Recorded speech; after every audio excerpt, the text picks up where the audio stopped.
Brought to you by TechnoSpark 20 series smartphones. I'm superhuman.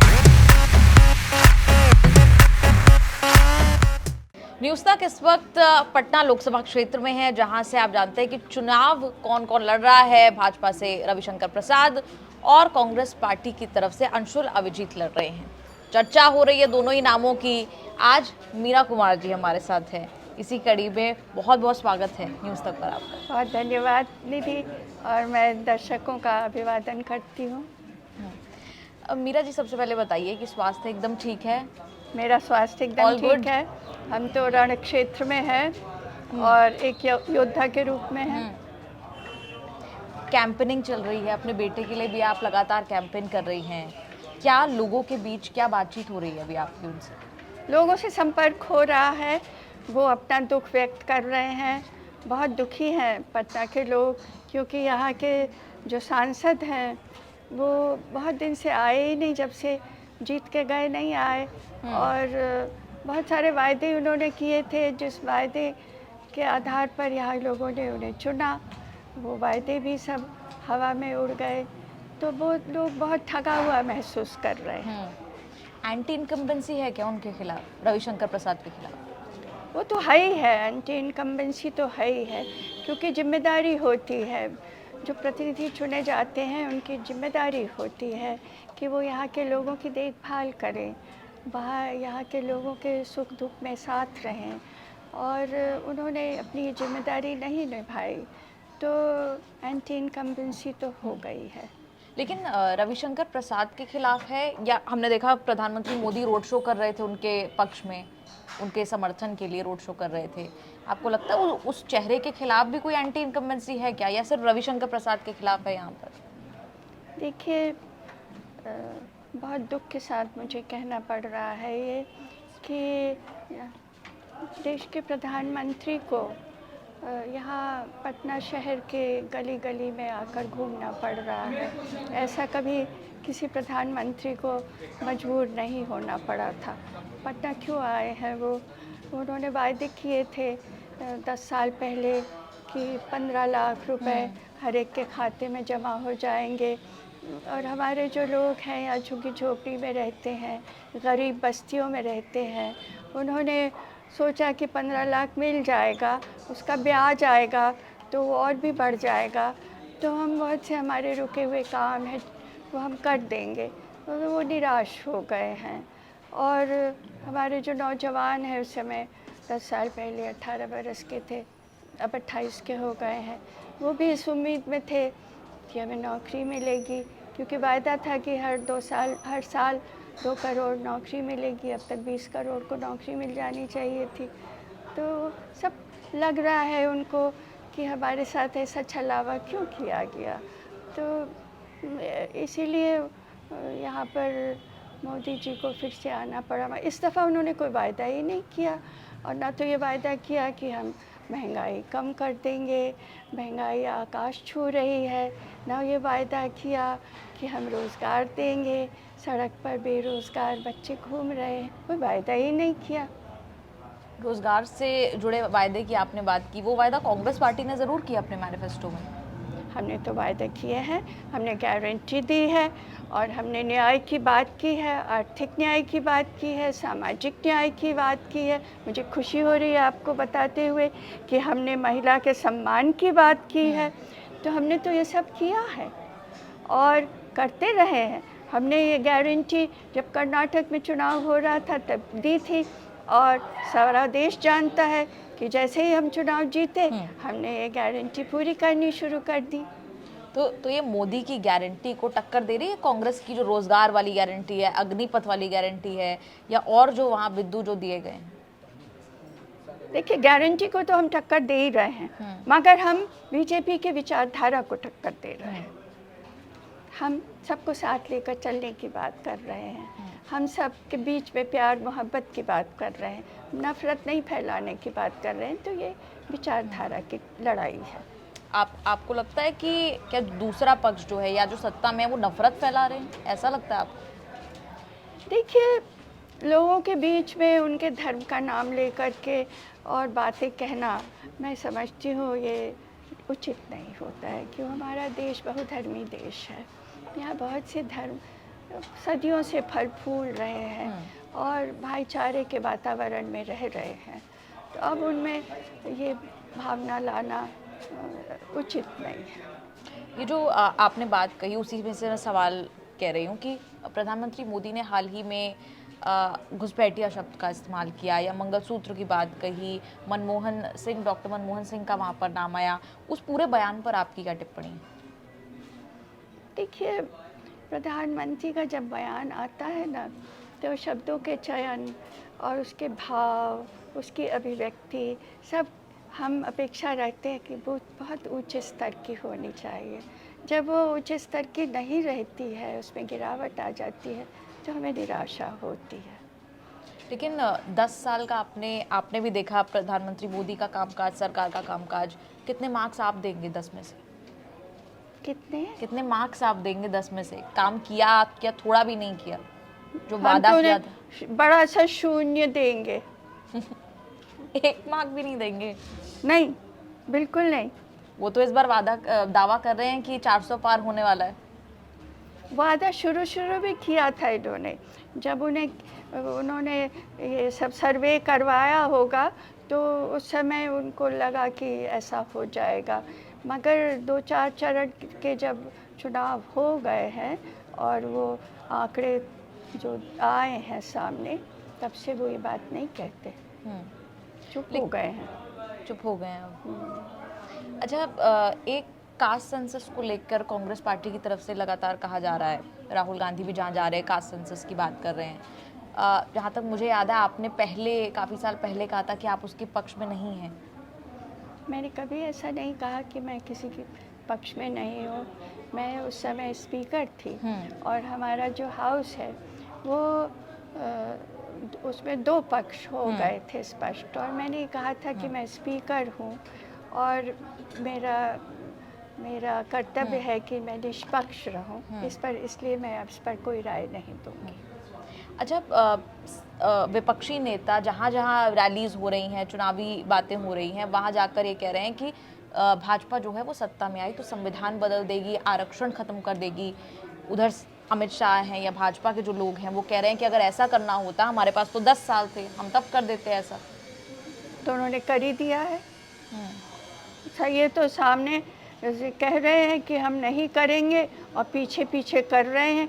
जो निजीकरण हो रहा है, हर जगह निजीकरण हो रहा है। जहाँ निजीकरण हुआ वहाँ सरकारी नौकरी समाप्त, जहाँ सरकारी नौकरी समाप्त वहाँ आरक्षण समाप्त। तो ये तो निजीकरण के माध्यम से करे ही जा रहे हैं।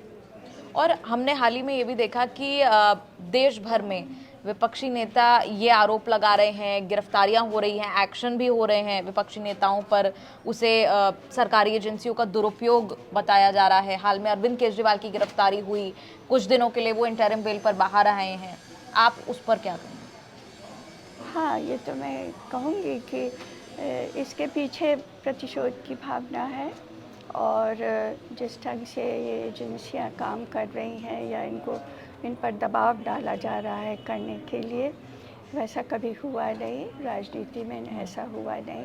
कानूनी प्रक्रिया है, वो अपनी जगह है, हम उसका सम्मान करते हैं, लेकिन ये प्रतिशोध की भावना के साथ या राजनीतिक द्वेष के कारण ऐसा कभी हुआ नहीं है। लेकिन इंडिया अलायंस खड़ा है अरविंद केजरीवाल के पीछे एकदम। हम एकजुट हैं, हम उनके साथ खड़े हैं, और जब उनको जेल भेजा गया था तब भी हमने इसका विरोध किया था। अब जब उन्हें अंतरिम जमानत मिली है तब भी हम खुश हैं इस बात से, और साथ ही साथ हम इस बात की आलोचना करते रहेंगे कि उनको इस तरह से क्यों जेल में भेजा गया। अच्छा, आपके जो बेटे हैं अंशुल अभिजीत इस बार चुनावी मैदान में हैं, उस सवाल पर मैं आऊँगी, लेकिन आपका मन नहीं किया इस बार चुनावी मैदान में आने का? मेरा मन नहीं, मैंने तो घोषणा कर दी, सार्वजनिक घोषणा कि मैं चुनाव नहीं लड़ूंगी।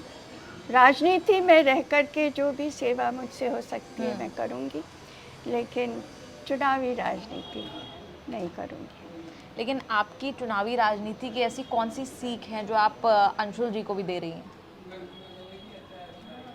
पहला चुनाव है। वादा निभाना बहुत बड़ी बात है, क्योंकि आप हमेशा, मेरे पिताजी ने भी मुझे ये कहा, और मेरे पति की माताजी भी, वो भी बहुत वर्षों तक राजनीति में रही, मेरे पिताजी बहुत वर्षों तक राजनीति में रहे, और उन दोनों ने मुझे कहा कि जब भी आप पब्लिक स्टेज पर हो, जनता के बीच में हो या ऐसे भी हो, आप कभी ऐसी बात मत कहिए जो आप बाद में निभा ना सके।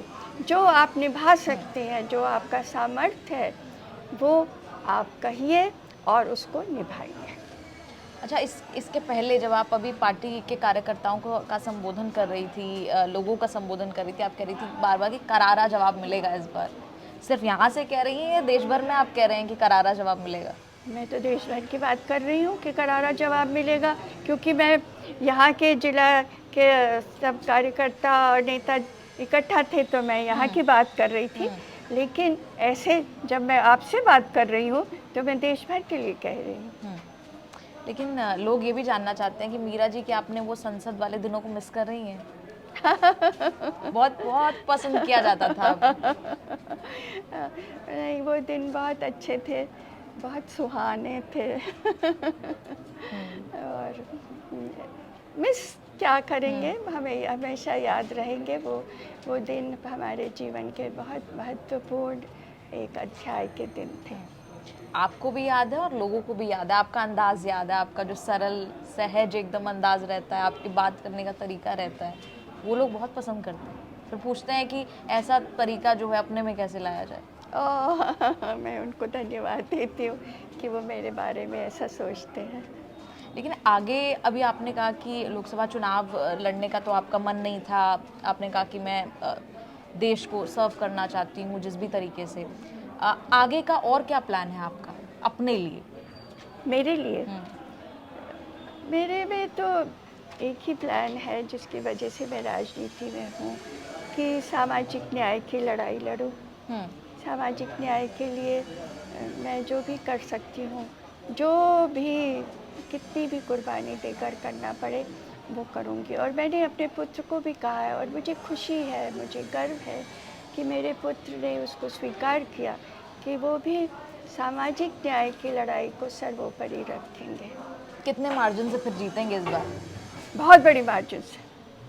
हम लोग तो यार जीतने के लिए आए हैं, देयर इज नो ऑप्शन, कोई विकल्प नहीं है सिवाय जीत के।